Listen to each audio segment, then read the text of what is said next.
Tonight, the province is making a promise to those still camping outside the Colonial Building. Could Tent City be gone by Christmas? That's what Minister John Abbott would like to see. We don't want anybody sleeping in a tent on Christmas Eve. So we've got to be very focused over the very next couple of days to help solve these issues. I'll believe it when I see it. I'll have that story coming up on Here and Now. It's a beautiful night to light up some Christmas lights, and that's exactly what the province is going to do. We're live at Confederation Building, and this is going to be very illuminated very soon. Little Gems. It's a program connecting seniors with newborns. Oh, I think it's wonderful. Makes us all reminisce and chit-chat, and it brings back memories of when all our kids were little. We all like that. We'll tell you about its success in Gander. That story coming up. This is CBC Here and Now.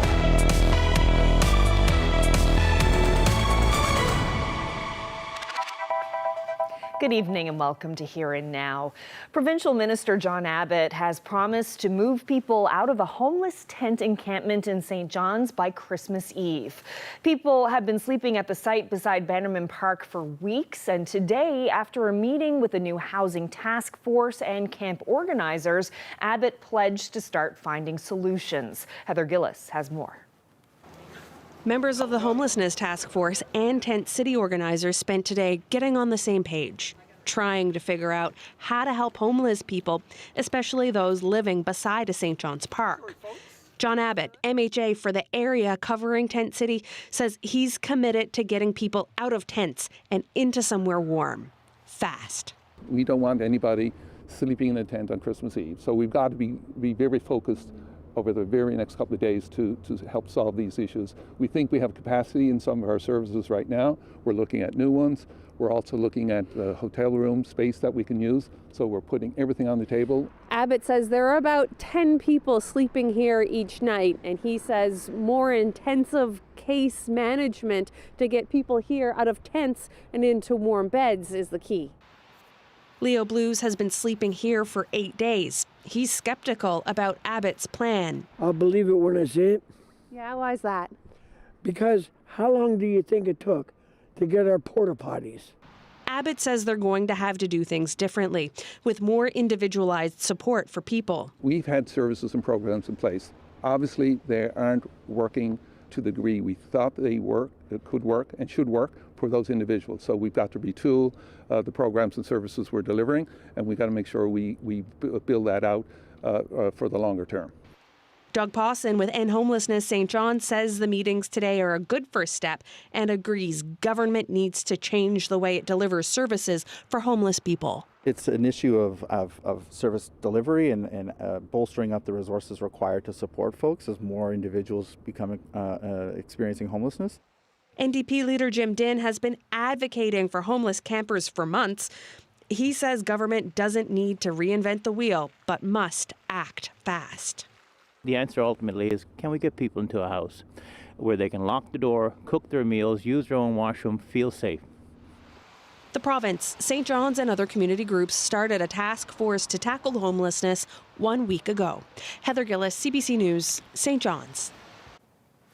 The province is looking for proposals to integrate Newfoundland and Labrador's road and air ambulance services. Right now, those ambulances are coming from dozens of private and public road ambulance services and a public air ambulance service, but that will soon change. Here Now's Mark Quinn reports. We're moving towards the next step of an integrated ambulance service that will serve the entire province. The announcement today has two prongs. On the one hand, the province is swallowing up the private companies that provide road ambulance services now and integrating them with the publicly run service. Currently, there are over 60 private operators. There are community services. There are public run through the Health Authority road ambulance services. Integrating them as one coordinated service, coordinated through a central dispatch, will provide efficiency. NAPE, which represents many healthcare workers, believes making the road ambulance service public is a good idea, but it's opposed to the second part of this announcement that will see the public air service that we now have privatized. NAPE says this is a bad idea for the dozens of union members in the current air ambulance service. These are Newfoundlanders and Labradorians that have provided emergency services for decades in many cases, and now they find out today, a few weeks before Christmas, that they are actually likely, because of privatization, could be out of work sometime within the next year or so. That's unacceptable. And there's a further privatization. The province is contracting out the management of the integrated system to a private company instead of the health authority. Having somebody manage and coordinate this, especially out of the gate, will ensure that we don't drop the ball. Doesn't send a message, I guess, from my point of view, from the minister and this government, that they have a lot of confidence in the ability of the new health authority and their own public health managers and that to build this. NAPE says it sees a trend towards privatization that it believes is worrisome. And their premier made a statement publicly. We were assured workers, he assured our union, and he assured the people of Newfoundland and Labrador this was not a path he was on. Here we are again today, not once, this is several times now we've had this happen. It's unacceptable. It's a broken promise. All parties agree the service needs to improve. The health minister says this sort of integration is the way to do that. He says the goal is to have the road ambulance system fully integrated within the next 12 months, and he says the air ambulance part might take longer. Mark Quinn, CBC News, St. John's. Well, Craig Pope's future is once again in the hands of a jury. The 38-year-old's second-degree murder trial came to a close today in St. John's. Here now's Ryan Cook was in the court and has this report. Jonathan Collins was 36 years old, a father of two, when he was killed in September 2015. He'd spent the day riding around in a taxi with Craig Pope, making about a dozen stops around the Metro St. John's area. It ended with a street fight, nobody's really sure why, and Collins being stabbed once and bleeding out in the road. It only took a jury 6 hours to convict Pope of second-degree murder in 2019, but he was given a new trial on appeal, because the judge failed to give clear instructions on how Pope could be convicted of manslaughter instead of murder. Today, at the closing submissions of his retrial, the defense raised the possibility of just that, a lesser charge. Lawyer Mark Grushy says nobody knows who brought a knife to the fist fight. The weapon was never recovered. He asked the jury to consider if it's possible that Collins pulled the knife and suggested that could constitute manslaughter. Crown Prosecutor Kathleen O'Reilly argues Pope was clearly the aggressor and that he knew his actions that day could kill Jonathan Collins. The jury will be sequestered after getting instructions from the judge. Ryan Cook, CBC News, St. John's. In the wake of a controversy involving its former president, Memorial University has now hired an outside company to help it determine who is Indigenous and who is not. MUN is following other Canadian academic institutions which are developing Indigenous verification policies. A senior leader at Memorial says it's important for the university to get this right. We have a number of Indigenous-specific scholarships, designated seats, targeted hires. We want to make sure that the people that are receiving the seats or scholarships are actually Indigenous. Now, the hiring of a consultant comes after the departure of MUN's president this past spring. Vianne Timmins left after a CBC investigation raised questions about her past statements on her Indigenous heritage and membership in an unrecognized band. At the time, officials in the university's Indigenous Affairs office indicated they needed some time to process their thoughts about what happened. After now having some months of time and space, has the office come to any conclusions on its own? I think the conclusion that we have come to is the need to move beyond self-identification. That's clear, that's what we're seeing right across the country, is the need to move beyond self-ID. In terms of how we do that at Memorial, that's yet to be determined. That's the work that First Peoples Group will be helping lead for us. And that company contracted by MUN recently completed similar work for Queen's University in Ontario. Well, the St. John's Airport was shut down for a little over an hour this morning because of a suspicious package that turned out to be a false alarm. The RNC responded to the airport around 6 a.m. just after a pair of flights took off from Montreal and Toronto. The airport authority then began diverting traffic. The RNC later said there was no threat to public safety. Well, life expectancy is falling in Newfoundland and Labrador. Over the last 3 years, it dropped by more than 1 year, and experts aren't really sure why. Here Now's Peter Cowan has more. In 1980, the average person in this province was expected to live to age 75. Since then, life expectancy in Newfoundland and Labrador has climbed. Just before the pandemic, it was up to 80 years old. Then it started to fall. Now life expectancy sits at 78.7, a number that hasn't been seen since 2007. It wasn't entirely unexpected insofar as it dropped across Canada and that it was consistent with the COVID-19 epidemic. I suppose what was a bit more surprising was that the life expectancy impact was greater in Newfoundland and Labrador than it was in Canada. It's a number this man is watching. He's in charge of improving health in the province. So why the drop? 2022 was the deadliest year for COVID-19 with 276 deaths. But Stats Canada says that only partially explains things. Typically, the deaths associated to COVID-19 are in old ages, so they don't necessarily impact very much the life expectancy, but it does have an impact. We suspect that there might be other causes as well, however.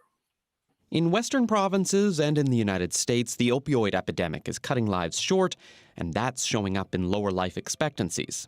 30 people died from overdoses in this province last year, a slight increase over previous years, but still not a record. Statistics Canada says more data is needed to know whether or not those drug-related deaths have contributed to lower life expectancies. Still, even before the pandemic, Newfoundlanders and Labradorians weren't living as long as other Canadians. In fact, they live 2.5 years less. How come? That was related to us having higher rates of cardiac disease and stroke and cancer, and that persists. Our life expectancy compared to Canada now is about 2.5 years worse than Canada. So we still have a very large, the biggest proportion of the deaths are these chronic diseases, and that's where we need to be putting an emphasis into. Parfrey expects the effects from COVID to lessen. Already there are fewer deaths from it this year, but correcting the underlying health issues will take more work. Peter Cowan, CBC News, St. John's. A season of giving, a season of kindness. Let's make the season kind for those in need. CBC is helping support local food banks this holiday season. Visit cbc.ca/bekind to find out how you can help.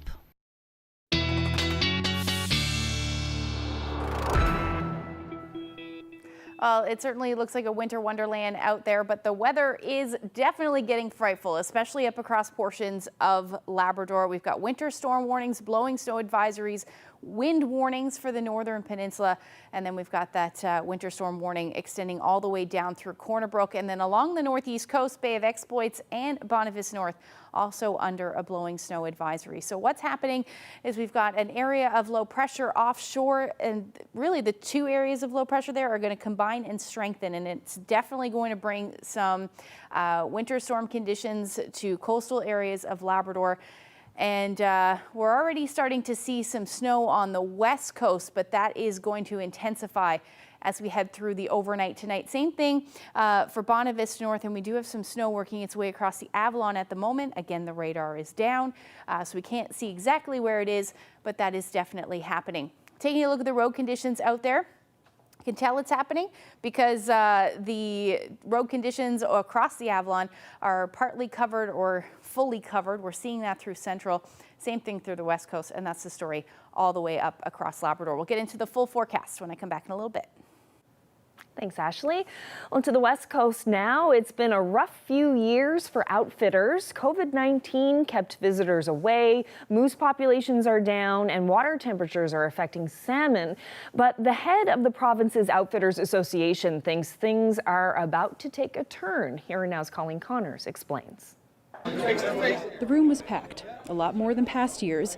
65 outfitting companies represented for the Outfitters Association's AGM, a yearly check-in to see what's happening with the hunting and fishing business. It's a good time for us to meet and really find out if there's anything that we can do better to better ourselves for the future. Ledrew is the president of the association, but also owns his own outfitting company on the West Coast, providing hunting tours and fishing trips. He says COVID-19 travel shutdowns hurt everyone, all 250 outfitting businesses in this province. But clients from the U.S. are booking again, spending more money, and this time bringing friends and family along. Right now, Newfoundland is on the world's bucket list. It's always been. I think people are actually taking the chance now and saying, let's go there. And we're seeing numbers of bookings that are probably higher than what maybe before. I think 2024 and 2025 is going to be got a good chance of being bumper years. Which is good news for an industry that wasn't only knocked down by travel bans. It's seen declining moose populations with government handing out less licenses, and DFO saying salmon stocks are declining. This past summer, many rivers had modified closures and reports of dead salmon. I think you will get a few people to say, well, last year wasn't that great. Should I book for next year? Look, every year is totally different. We're expecting that not to be the same this year, and we'll know in the next couple of years if there's a pattern. I wouldn't worry about it. We had some great fishing. Many here are booking clients for the 24-25 hunting season. Some new outfitters, some who have been doing this for 35 years, who depend on government's go-ahead to hunt and fish. 2023 was a good year for our outdoors, and we look forward to 2024, absolutely. And I want to thank them for what they do for this province and bringing people from outside to explore and enjoy what we have in the nature of Newfoundland and Labrador. According to Ledrew, this time of year is preparing for the next hunting season, attending trade shows, selling the Newfoundland experience and hunting success rate, all while preparing their camps, lodges, and equipment for the next clients. Colleen Connors, CBC News, Deer Lake. Well, the Parkway on Prince Philip Drive in St. John's just got a whole lot brighter soon. Well, actually, I think it just happened. The switch was flicked on tens of thousands of lights, and Jeremy Eaton is there right now. We can see the tree lit up there behind you. How is it looking out there tonight? Well, it's as you can see, the lights here on the tree are we were just illuminated. We missed it. We were trying to time it out, but that's almost impossible when you're doing live TV with an event. We were told a certain time, but schedule frayed a bit. So we were hoping to chat to some people, but because of the cold weather and all the snow that we're having, they basically came out, they looked at it, and then they just went back inside. So this is the 37th year that they've lit up the Parkway. So that's thousands of lights. Anybody who's driven down through the city of St. John's and driven down this Parkway here by the Confederation building in St. John's would have seen that staff spend weeks, if not months, putting up all these lights. Individual lights that start up here just by the College of the North Atlantic, and it makes its way all the way down the Parkway almost towards the CBC. So this is a very popular event. Like I said, 37 years that they've been doing it. Now on the inside, now it's hard for us to go inside and come outside because the camera will get steamed up. But on the inside, I understand there's hot chocolate, which we're hoping that we'll be able to take advantage of soon enough. But they had a choir from the grade 4 class at Bishop Field sort of sing some Christmas carols to get people in the mood. And I'd say there's about 100 people who showed up and took part in this annual event here. Hey, there's a little guy. How you doing? Good. We're doing good. Yeah, so basically it's a lot of people coming out to have a look. Obviously they flicked the switch on that big tree, but these lights will be up now towards the holiday season. And for many people like myself who grew up in St. John's, this is something that you remembered from your youth when you drove down through the Parkway, through the center of the city, just the lights here all along the Parkway lit up as we get excited for the upcoming holidays and the many holidays that we will celebrate this month and into next. So that's it for us here at Confederation Building. Reporting live, I'm Jeremy Eaton in St. John's. We're this close. Well, a tentative agreement between the province and the Teachers Association has been ratified, one that will see educators and administrators receive a 2% wage increase per year over a 4-year period. The agreement includes a one-time teacher recognition bonus payment of $2,000, as well as incentives for those working in rural and remote parts of the province. Teachers will also get an extra day to prepare report cards. The province has committed to reviewing its responsive teaching and learning model and update its definitions of harassment and discrimination. The NLTA represents about 6,500 people in this province. Well, a family resource center in Gander is bridging a real generational gap by helping to forge some new relationships. Babies have been invited to come socialize with seniors at a local care home, and as Here and Now's Troy Turner reports, it seems to be a hit. The babies crawled and squirmed, laughed and cooed, capturing the hearts of people at Orm's Seniors Home and bringing out a room full of grandparent instinct. Oh, I think it's wonderful. Makes us all reminisce and chit-chat, and we brings back memories of when all our kids were little. We all like that. The scene here is part of the Little Gems program, where babies and seniors get together a few times a month. Oh, we get to know them a little bit. We see how they grow. Like they've been here now 3 or 4 times, and we see how much they've grown from the first time. The last time they came, they weren't allowed in because of the COVID. So we see a difference in them. This about a month ago. The Crossroads Family Resource Center has been running the program since October, and so far the babies and their families seem to be enjoying themselves. Oh, I think it's so important for the seniors just to see the babies have something to look forward to every week or two that we can come, and it's just something nice and new for them and for the babies to open their eyes. I mean, she loves it. She's squirming here now. But she loves going around and seeing everybody and experiencing new things and new people and new sights and sounds. So I just think it's great exposure for the babies as well. It's not just the babies, though. Looking around the room, you can tell the residents here are all the better for it. The biggest benefit that I have seen from it so far is the connection. So that is what we started to see at the center. And it's really nice to be able to bring that out into the community, especially to the seniors. And it gets us to act foolish, younger, go back in their years and say little things and do little mannerisms that we wouldn't normally do, but it's part of it. Given the connection the babies seem to be making with the seniors here at Orm's home, the Little Gems program will take a short break and will be back in the new year and will likely become regular programming for the Family Resource Center well into the future. Troy Turner, CBC News, Gander. Chag Sameach. That is Hebrew for Happy Hanukkah, and here is the place to be this Sunday, a drive-through Hanukkah. That story coming up. Well, temperatures are a little warmer today than they were yesterday this time, and they're going to continue to warm up. I'll get into all the details coming up.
not a lot to do here except play music and have a good time, you know. Yeah, you know, unemployment breeds creativity. You know, when Friday came around, it wasn't like, oh, what are we going to do? It was just like, okay, who's playing at the hall tonight? Just when that, you know, Seattle thing was just affecting like the radio and stuff, there was this whole amazing scene that was happening here.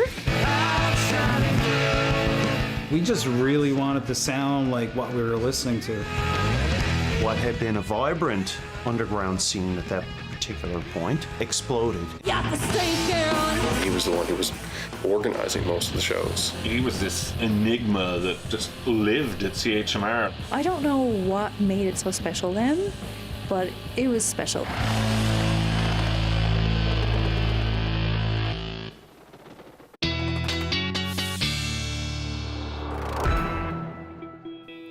Well, we saw when we checked in with Jeremy live a little while ago, it's pretty snowy out there in St. John's tonight. And it is chilly out there as well. It's about -4. You factor in that wind chill, it is much cooler than that out there across the province. Feels more like -11. You take a look through Corner Brook, Stephenville, all seeing those wind chill values into the minus double digits, and that is the story up across Labrador as well. Happy Valley Goose Bay feeling more like -12 and -18 is what it's like in Lab City. So we've got that big area of low pressure. We can already see that cloud cover sinking south, bringing that snow with it. Onshore flurries, the story for the west coast, and we do have some of those flurries that are making their way, I should say, across the northern portion of the Avalon. Winds right now sustained anywhere from about 30 to 40 kilometers per hour along the coast of Labrador. Now, the northeast coast is seeing winds significantly higher than that. It's 56 kilometer per hour sustained winds in Bonavista right now. You factor in those wind gusts. They're really gusting up across Labrador, feeling more gusting to near 70 kilometers per hour in Makkovik, definitely leading to blowing snow. And that is the story as we head through the night tonight. These winds are going to ramp up even more. We do have that wind warning for the northern peninsula east, where you'll see winds around the Canada Bay area, around 100 kilometers per hour. But the snow that's falling now will intensify even more as we head through the overnight, especially towards the coast of Labrador.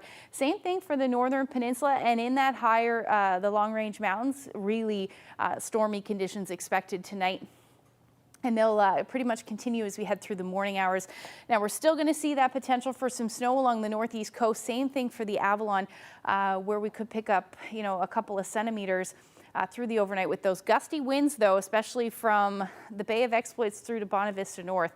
We are going to see some reduced visibility thanks to some blowing snow tonight. Winds will be gusting anywhere from about 60 to 70 or maybe even 80 kilometers per hour. Those temperatures will be into the minus single digits. Most of us looking at that potential for some snow, except Lab West. It'll be clear for you tonight, about -13, but those wind chill values much cooler than that. Taking a look at the forecast for tomorrow, at least the future tracker for tomorrow, we can expect those conditions along the west coast to continue. Now, as we head into the afternoon, there is a chance temperatures will warm up, that we'll start to see some rain in the mix, which will improve the visibility for those of you on the west coast. But that won't be the case in the higher elevations. Still going to continue to see those winter storm conditions right through the afternoon. And then that's the case as well through coastal areas of Labrador, right towards the coast. You'll likely see that mix in with some rain. Eventually, conditions will improve as the day goes on. But certainly by the time we get into early Saturday morning, that's likely when we'll see those conditions improve.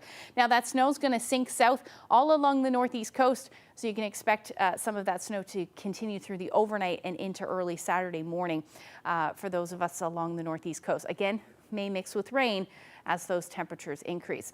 Now, we're talking about a significant amount of snow just through the night tonight. We could pick up anywhere from 15 to 20 centimeters for coastal areas of Labrador. Same thing in the long-range mountains. Now, the northern Bonavista North and the Bay of Exploits, like I said, you could pick up about 5 to 10 centimeters tonight.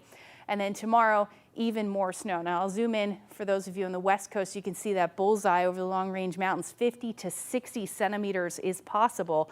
And we're seeing that up across Labrador as well. In fact, some of the higher elevations could pick up 60, even 70 centimeters of snow by the time Saturday morning rolls around. So certainly a big system with those conditions, like I said, improving by Saturday morning. Temperatures tomorrow are going to hover near or above zero. That's hence that transition through to rain, or at least some rain mixing in. And we'll see that towards the coast as well. Lab City, you're going to sit this one out. Sunshine and -8. We'll talk about the long range forecast when I come back. Well, the holiday season, of course, means it's not just Christmas, but Hanukkah. And this Sunday here at the Crosby Building parking lot in St. John's, there's a drive-through that started during the pandemic, thanks to Rabbi Chernitsky, who's here with me. So, Rabbi, what's going to happen this year? Well, we're going to be having the lighting of our big 8-foot menorah over here. We always invite local politicians at the provincial level, at the municipal level. Some of them come and speak. They share a message with the community. I always share a positive, universal message related to Hanukkah that everybody could relate to. We always have a nice, large attendance from people that are not Jewish, and it's very, very beautiful. People come to support the community or to learn something about Hanukkah. So, as you know, world events are horrific right now with the Israeli war with Hamas. Does that color Hanukkah this year, which is normally a very positive holiday? It does color Hanukkah, but in a positive way. We've seen a tremendous uptick in observance of Judaism, even though you would expect the opposite. Often when there's hate, when there are attacks, people tend to go back. They want to hide their identity, hide their observance, but we've seen quite the opposite. Thank God, a tremendous uptick worldwide, worldwide uptick in Jewish observance, and especially Hanukkah having the message of light overcoming darkness. As you could see, just by lighting a candle in a dark room, it will light up the room, it will push away the darkness. All the more so we need to come together and light those menorahs and bring more light, love, and hope into the world. Now, the miracle of the lamps, I can't go into like a deep sort of history, but the significance of Hanukkah is what? Hanukkah commemorates two miracles that took place in the 2nd century BCE. Number one, the victory of the war, the small, weak Jewish army beating the Syrian Greeks. And number two, that the olive oil that they had found in the temple, which was necessary for the daily service, was only enough to last for one day. Miraculously lasted 8 days until they were able to produce new olive oil. So, last question for you. What's going to happen here? Because I know there's food, and the food, if I remember, tends to go pretty quickly. So, advice for people if they want to come and attend. And this is not just for Jews. Obviously, Gentiles are invited. Yes, very much so. Everybody's invited. So 4 p.m. we're starting. I encourage people to come at 3:30 for a good parking spot. At the latest 3:45. We always start right on time. We want to respect people's time on a Sunday afternoon. So we're going to be serving complimentary donuts, hot drinks, coffee and teas donated by Starbucks at the Avalon Mall. Very generous of them.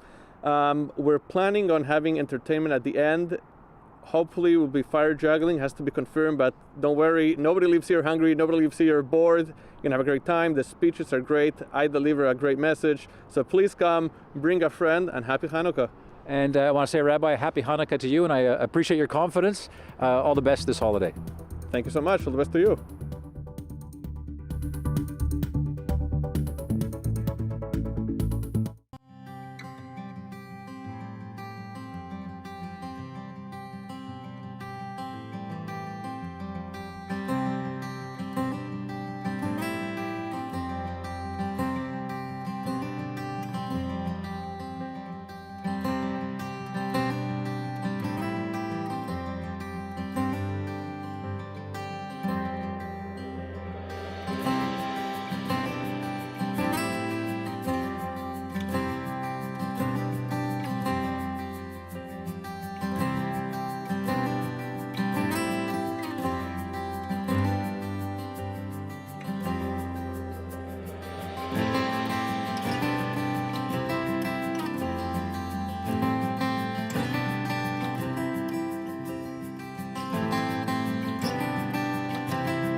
Ottawa has announced a new climate change initiative that takes aim at the oil and gas sector. It's a national cap-and-trade system that government says will limit emissions but not restrict oil and gas production. The aim is to cap emissions, bringing them down about 35% below 2019 levels. It's a plan government wants to phase in as soon as 2026 and applies to industries involved in exploration, drilling, and extraction of crude oil and natural gas, including this province's offshore industry. It also allows oil and gas companies to buy carbon offsets from other producers or contribute to a decarbonization fund. So what do environmental groups think about this strategy? Connor Curtis is with the Sierra Club and joins us now. So what do you make of the announcement today? Well, we're very happy to see a first step towards an emissions cap in Canada. Again, today's announcement is only a framework. We would like to see this move to implementation quickly. That being said, are two things that we would say, or I should say three things that we would say with it, is that we would like to see a closing of loopholes for the oil and gas industry. And we would also like to see more ambitious targets within the cap, certainly ones that align with our national climate targets. And as far as, decarbonization funds, while we're still waiting to see exactly what that would look like, we can say that we wouldn't want, amounts paid into those funds to be counted as emissions reductions. Those would be very separate things. Mm-hmm. So what are these loopholes that you would like to see closed? Well, again, we have to talk a little bit about cap and trade can, in and of itself, provide a bit of a loophole for companies. We've definitely seen in the past where, in fact, the trade-offs were not so great for the environment. We're not achieving the emissions reductions that they were supposed to. Again, the idea of paying into a fund is another loophole that we, would like to see closed. Certainly, the oil and gas industry, but essentially giving money for its own purposes would not necessarily be, should not be counted as a reduction in emissions. And finally, again, the targets that are being set are far lower than the national climate targets, which all of us as Canadians are required to try and meet. So as the most polluting sector in Canada, accountable for 27% of our emissions, we would like to see them held to the same standard as Canadians. And what about the timeline here? This is supposed to be phased in starting in 2026. Is that soon enough for you? No, we'd like to see that phased in even sooner if possible. Definitely, this has been something that the Trudeau government has had in its mandate for a long time now. And unfortunately, what we've seen is repeated delays on the emissions cap, in large part because of oil and gas industry lobbying. I know that there will be oil and gas industry representatives arguing that, this goes against their wishes. Today, I've already heard that some of them are making those claims. But, in February alone of this year, they met with federal government officials 91 times at the very least. They've had plenty of input and they've had plenty of years of delay on this. So I think that, especially considering the fact that they are getting off light with this, again, these targets are not what the rest of Canada is being held to. I think that that's something that we could see rolled out a lot faster.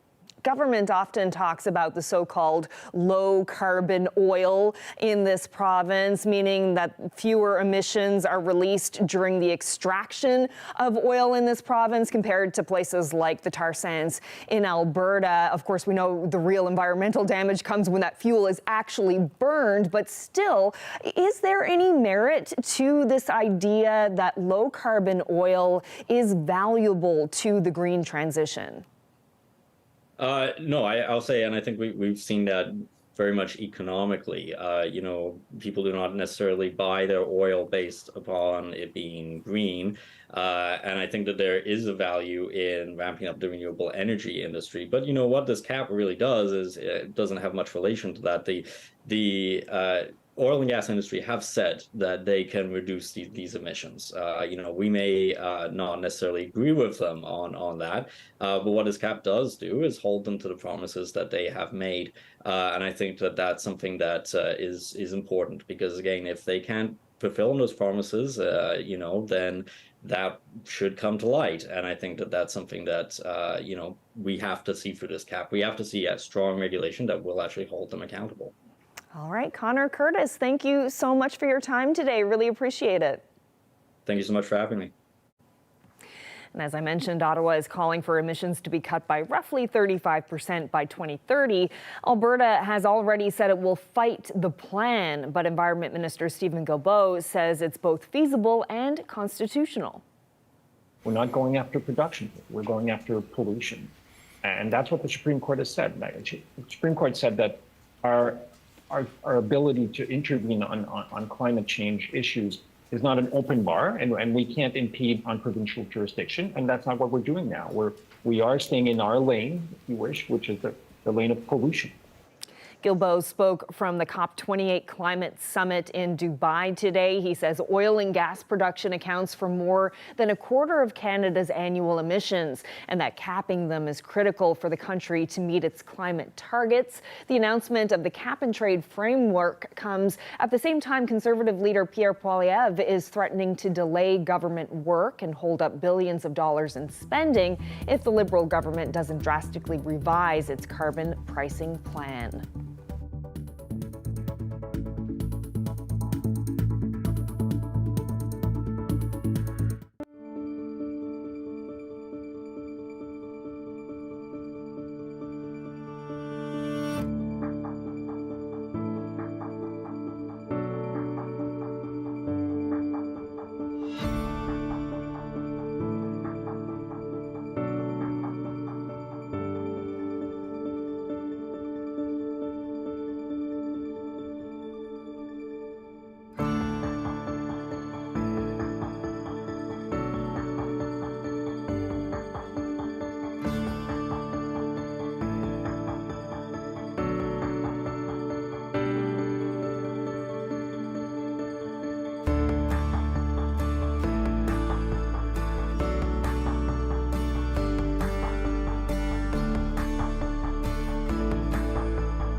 It is a real-life sea monster. Like, it makes the real world shimmer with a sense of the wondrous. People didn't understand it. Descriptions of it seems like something out of science fiction. There's an element of the madcap, there's an element of whimsy. The giant squid to me is also emblematic of swashbuckling adventure. It just seemed impossible. We've unraveled the story of the Kraken.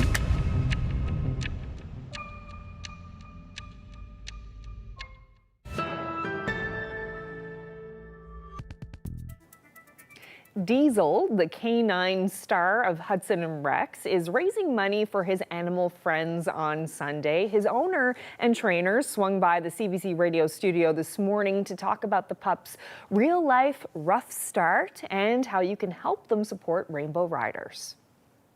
I don't think they allow pets in the building. He's a highly trained law enforcement animal. It's a little sensitive when you call him a pet. He had been sold as a puppy, returned to the breeder, and was told he was like untrainable, unmanageable, you know, give up, like no hope for this dog. I said to the breeder, just let me take him and try and see what happens. The next day, Adam Haight from Shaftesbury Films was there. He's producer. And my crew came up with him so I could try and evaluate him. And he turned around and he goes, "That's Rex. That is Rex." And I was like, "Oh, no, like, you don't understand. This dog's 1.5 years. I haven't even had him 24 hours. He goes, "You train all those other dogs?" I say, "Yeah." He goes, "Train him. We'll be back next week to shoot a demo reel." And I was like, "Next week? You had 1 week?" I had less than a week. Less than a week. Whoa. Yep. He's so seasoned now that they can't even yell action on set. We get the cameras, once we get framed, they're like, "Over to you, Cher." So then I have to be the one who takes the action cues for the floor, because if they yell action, he's gone. He's like, "Okay." I know everybody wants to get at Diesel, so tell us a little bit about this opportunity you've cooked up that's win-win-win. We've managed to strum up an amazing event. We have live entertainment. Janet Cole is going to be there, Colin Harris, Jenny Gear, like big names. Amazing. On top of that, you get a meet and greet with Rex. Bring your cameras, get pictures. Santa Claus is going to be there. And all proceeds, 100% of the proceeds is going to Rainbow Riders. They run programs 6 days a week, and they could go 8 days a week. There's so many people that are in need. It's $2 per person to get in. It's a minimum donation, $5 a family. And then the Santa photo booth and the Rex photo booth, it's a minimum $2 donation. And we made it affordable for everybody to come out and meet the dog, meet the horses, meet Santa, and, have a great time. Well, I don't want to wake up Diesel. He looks so cozy, but it'd be nice to hear something from him, you think? What did you want to say? You tell everybody to come out and visit you? Yeah? Yes, on Sunday. What's the date? December? What date? It's the 10th. From what time? From 1 to 4. Don't forget.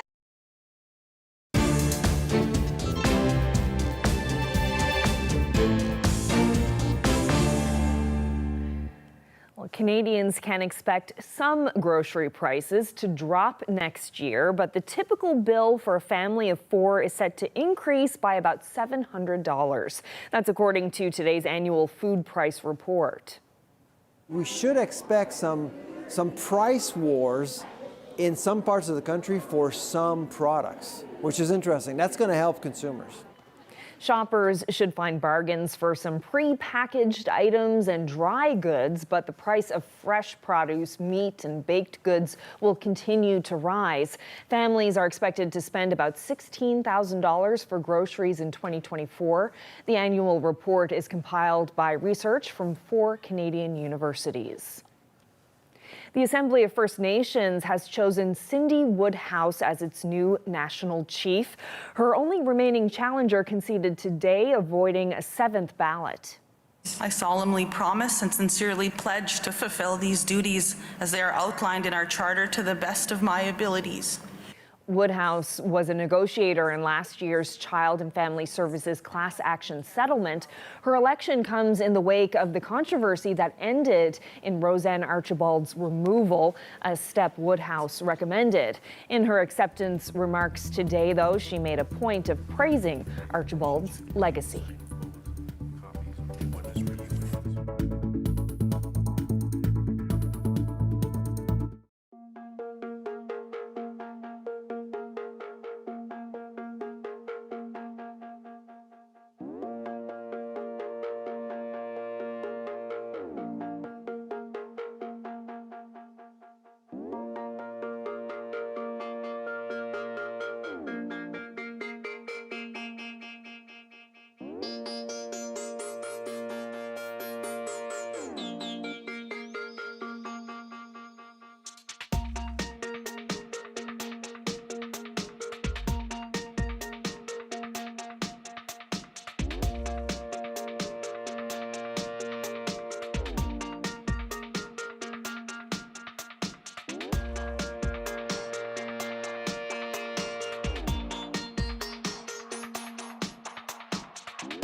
They're making big investments in ocean research, all in the name of family. Watch for Love and Money, Sunday at 11:30 and Monday at 7.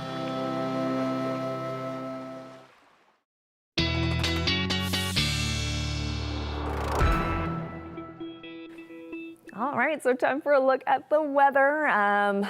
Snowy today. How is the weekend looking? I'm sure lots of people want to get out and do things. Decorate if you haven't decorated. Yeah. It's going to be a bit wet as we start the day on Saturday. We're going to, see this area of low pressure move a little bit further south. Let's just take a look at what's going to happen through your overnight Friday and into Saturday. So I mentioned earlier that the snow will transition through to rain, or at least mix with rain, for a good chunk of the northeast coast and along the west coast of the island through the day. Now, by Saturday morning, we should actually see this fully transition through to rain because the temperatures are really going to start to warm up. It is still going to be windy on Saturday for a good chunk of the island. We'll start to see things definitely improving up across Labrador. You'll likely hang on to some cloud cover through the afternoon, and then that's about it. We'll see things clear out across the island as well, and then we'll start to see some more increasing cloud, though, for the west. You get to sit that system out, but you are looking at that cloud cover moving in. So there's your daytime highs, 2 to 6 degrees across the island. This is around, like I said, 3 degrees is where we should be sitting this time of year, so it's typical. But up across Labrador, your temperatures will be hovering around the 0 degree mark, especially towards the coast. As you head towards the west, those temperatures will be much cooler, only about -12 as your afternoon high. Now, looking through to Saturday evening and into Sunday, it actually looks like a pretty decent forecast, especially across the island. Cloud cover will eventually move in as the day goes on, but up across the Big Land, we're looking at our next weather maker moving in. It will move in towards the evening hours on Sunday, and we'll see some snow associated with that, especially in the west, and maybe some mixing again up across northern portions of Labrador. It will continue to head east, though, as we head through the overnight period and into Monday. Your temperatures are going to moderate, especially in the west, down to about -3 as your daytime highs. Across the island, anywhere from 0 to about +3. That will be your afternoon highs on Sunday. Now, take a look at the long-range forecast, really warming up as we head into Monday and Tuesday. Double-digit temperatures between 10 and 12 degrees. Now, as we head into Tuesday night, the temperatures are going to drop like a rock here in the east, but we are looking at some rain, potentially windy conditions as well. Definitely going to have to keep an eye on that forecast. At this point, all of the island is going to see rain from this because temperatures will be around 10 or 11 degrees. But note what happens through central. Your temperatures are going to be cooler. They are dropping through the day, and they're going to drop really early in the morning for western Newfoundland. So your afternoon temperatures will actually only be sitting around -1, and you may even see some flurries move back in with that one. Now for eastern Labrador, you're going to stay below 0 right through to Tuesday, and that's the story for western Labrador as well, as we see our daytime highs eventually dropping as we get into Tuesday back down to the -double digits. Great shot here. This is a photo of a model lighthouse. Andrew said that most people would know Paul's Lake for that reason. And thank you so much for that photo. If you have any weather photos you'd like to share with us, you can send them to nlphotos@cbc.ca. Oh, how nice. Yeah, you can see it up there in the corner, the right-hand corner there. Oh, it looks so cozy. There must be like a wood stove going in the house. I bet there is. Very nice. All right, well, that's it for us on this Thursday evening. Thank you so much for spending part of your night with us. Good night.